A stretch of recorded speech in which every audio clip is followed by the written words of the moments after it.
दिनों से एक ऐसी परिस्थिति अपने इस राष्ट्र के अंदर,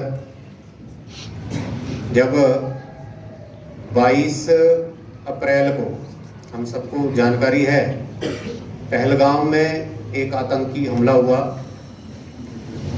और उसके बाद से उसका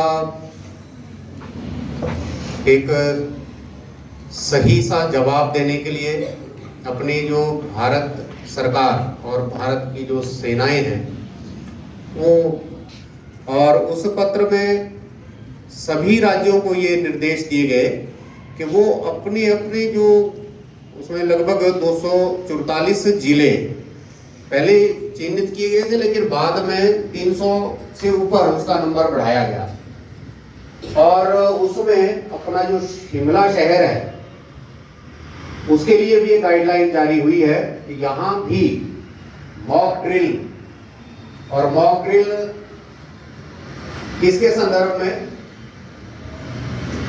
क्योंकि ये जो युद्ध की स्थिति पिछले रात को ही लगभग 1:45 बजे के आसपास भारत की सेना ने पाकिस्तान के जो वहाँ आतंकवादियों के कैंप चलते हैं, ऐसे 9 कैंप उन्होंने रात को बिना उस जो LOC है या जो इंटरनेशनल बॉर्डर है उसको बिना क्रॉस किए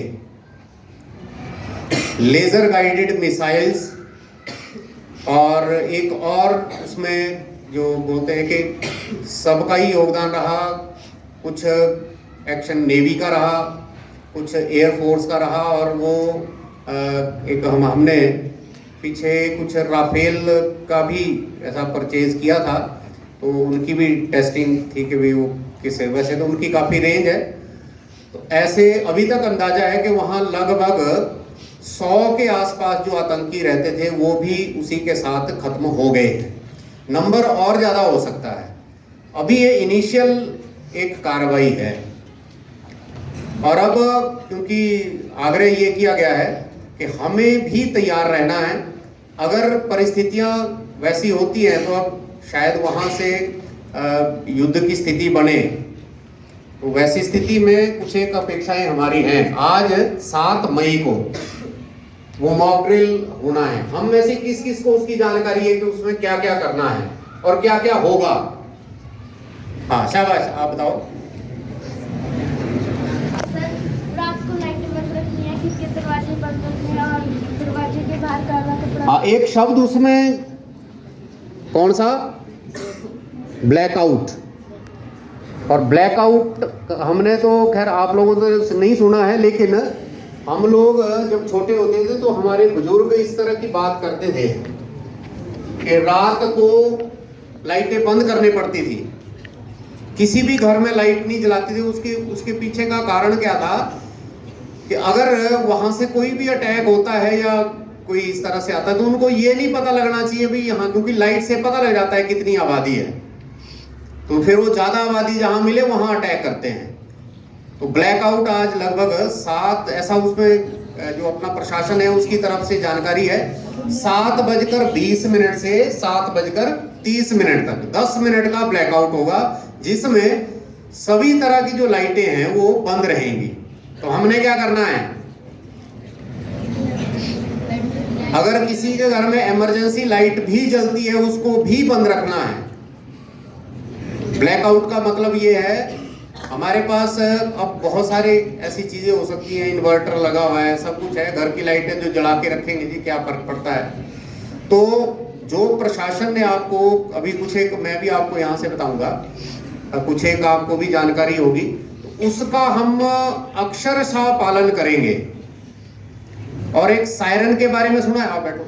सायरन के बारे में हमने सुना है, तो उसका सायरन है वो, और हमने क्या करना है, उस सायरन के जैसे वो अगर सुनाई देता है तो अगर हम कहीं जैसे रिज पर हैं, मॉल पर हैं, कहीं ऐसी जगह पर हैं, वहां से हम 5 से 10 मिनट के अंदर डिस्पर्स हो जाएं। क्योंकि सार्वजनिक स्थान पर ये हमले ज्यादा अपेक्षित हैं। ऐसा हो सकता है कि वहां पर हमला हो, तो हम लोग सुरक्षित स्थान पर, शायद हमने जिन्होंने टीवी देखा होगा, कल भी कुछ एक विद्यालयों का उसमें दिखा रहे थे कि मॉक ड्रिल उन्होंने किया है। अब मान लो हम लोग ग्राउंड में होते हैं, क्योंकि विद्यालय इसके बाद भी चलता रहेगा। अब कभी अगर बीच में ऐसा अटैक होता है तो हम क्या करेंगे? अपने कक्ष के अंदर तुरंत आना है और वहां भी कहाँ, हाँ, जो हमारे बेंच हैं, डेस्क हैं, उनके नीचे रहना है। उससे क्या होता है कि अगर मान लो कभी कोई अटैक होता है, अभी हम में से बहुतों को ऐसा लग रहा होगा कि ये तो बड़ा मजाक सा कर रहे हैं ऐसा, तो लेकिन जो समस्याएं हैं वो कब आ जाए कोई पता नहीं लगता है। अभी आज जो जम्मू और कश्मीर के विद्यालय हैं वहाँ बंद किया गया है, और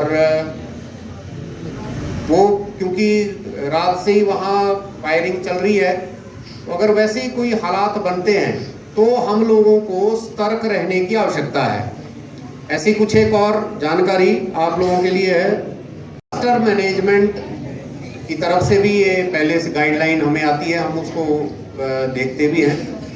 तो जो परिस्थितियाँ किसी भी इसमें बनती हैं, अब वो अटैक किस तरह से होता है, हम वहाँ किन परिस्थितियों में होते हैं, तो वहाँ अपने आप को, ये बोलते हैं कि अपने आप को ऐसे इलाकों से जो संवेदनशील हैं उनसे अलग करना है।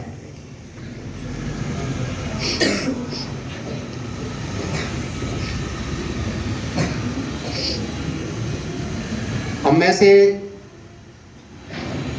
सोशल मीडिया का प्रयोग करते होंगे, लेकिन उसमें आप लोगों से एक निवेदन है कि सोशल मीडिया का इसमें यह भी एक बताया गया है कि हम उस पर पूरी तरह से विश्वास ना करें, क्योंकि कुछ एक अफवाहें भी, जब ऐसी परिस्थितियां बनती हैं तो बहुत सारे ऐसे लोग होते हैं जो अफवाह उड़ाने का भी काम करते हैं। तो आधिकारिक जो चैनल है, न्यूज चैनल भी आजकल बहुत नमक मिर्च लगा के प्रस्तुत करते हैं। तो मेरा आप लोगों से निवेदन है, या तो हम रेडियो या फिर डीडी न्यूज, एक जो हमारा सरकारी चैनल है न्यूज का, उसको जरूर डेली वहां अपडेट हम हों। और जो जो गाइडलाइंस हमें आ रही हैं, चाहे वो गवर्नमेंट की तरफ से आ रही हैं, चाहे सेना की तरफ से आ रही हैं, उनका हम अक्षरशः पालन करें। ऐसा आप सबको आज अपने प्रांत की तरफ से और अखिल भारतीय स्तर से एक पत्र हमें प्राप्त हुआ है, और इसमें ये सबसे निवेदन किया गया है, चाहे आचार्य दीदी हैं, चाहे हम लोग हैं, हम लोगों के माध्यम से अभिभावकों तक ये संदेश जाए कि जो भी आदेश, चाहे वो सरकार का होता है, चाहे सेना का होता है, प्रशासन का होता है, उसको हम उसका अक्षरशः उसका पालन करें, ऐसी हम सबसे अपेक्षा है। और जैसी जैसी परिस्थितियां बनती हैं तो हम लोग उसमें जो, देखो, विश्वास आप लोगों को हर चीज के ऊपर करना पड़ेगा। जो भी आपको गाइडलाइन आती है उस पर, उसमें हम ऐसा कर लेंगे, ऐसा होने से कुछ होने वाला नहीं है, तो जरा सावधान रहें। मेरा आप लोगों से यही निवेदन है कि आने वाला कुछ समय हो सकता है, ऐसी पॉसिबिलिटी बन रही है कि भी कठिनाई भरा हो सकता है, तो उसके लिए हम सभी तैयार रहें, सतर्क रहें। इतना ही आज आपसे निवेदन है।